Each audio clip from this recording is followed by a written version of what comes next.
धर्मेंद्र प्रधान ने रिजाइन कर दिया। এই ঘোষণা বিজয়ের।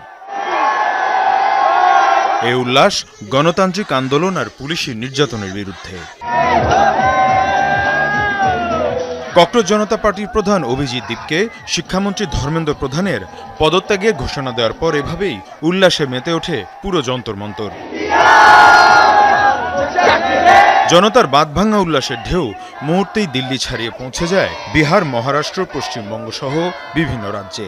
একের পর এক বিজয় মিছিলে কেঁপে ওঠে রাজপথ। আবারও প্রমাণিত হয় তরুণদের একতার সামনে কোনো ক্ষমতাই চিরস্থায়ী নয়।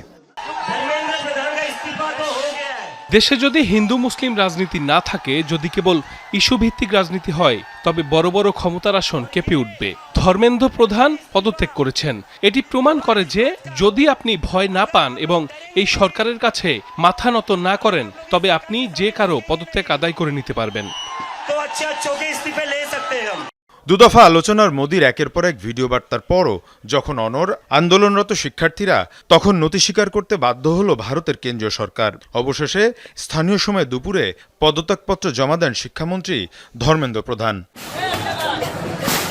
শিক্ষা ব্যবস্থার আমূল পরিবর্তন, শিক্ষামন্ত্রীর পদত্যাগ সহ বিভিন্ন দাবি নিয়ে প্রায় ১.৫ মাস ধরে চলছে আন্দোলন। এক পর্যায়ে বিক্ষোভকারীরা পার্লামেন্ট অভিমুখে কর্মসূচি ঘোষণা করে, তবে পুলিশি বর্বরতার সামনে তা পরিণত হয় রক্তক্ষয়ী সংঘর্ষে। যন্তর মন্তর থেকে আন্দোলন ঢেউ ছড়িয়ে যায় দেশের প্রায় প্রতিটি রাজ্যে।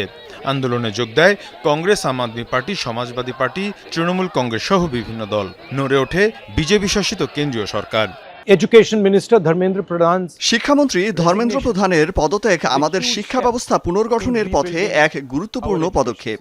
দেশের সংবিধান, গণতন্ত্র আর নিজেদের ভবিষ্যৎ রক্ষায় যেসব তরুণ রাজপথে নেমে জয় ছিনিয়ে এনেছেন, সেই সাহসী শিক্ষার্থীদের জানাই অভিনন্দন। এদিকে আন্দোলনকারীদের সাথে বিকেলে আবারও আলোচনায় বসে সরকার। একে একে বিক্ষোভকারীদের সব দাবি পূরণের ঘোষণা আসে মোদি প্রশাসনের পক্ষ থেকে। ফলে আন্দোলন সমাপ্তির ঘোষণা দেয় বিক্ষোভকারীরা। মীর মুশফিকা হাসান, যমুনা নিউজ।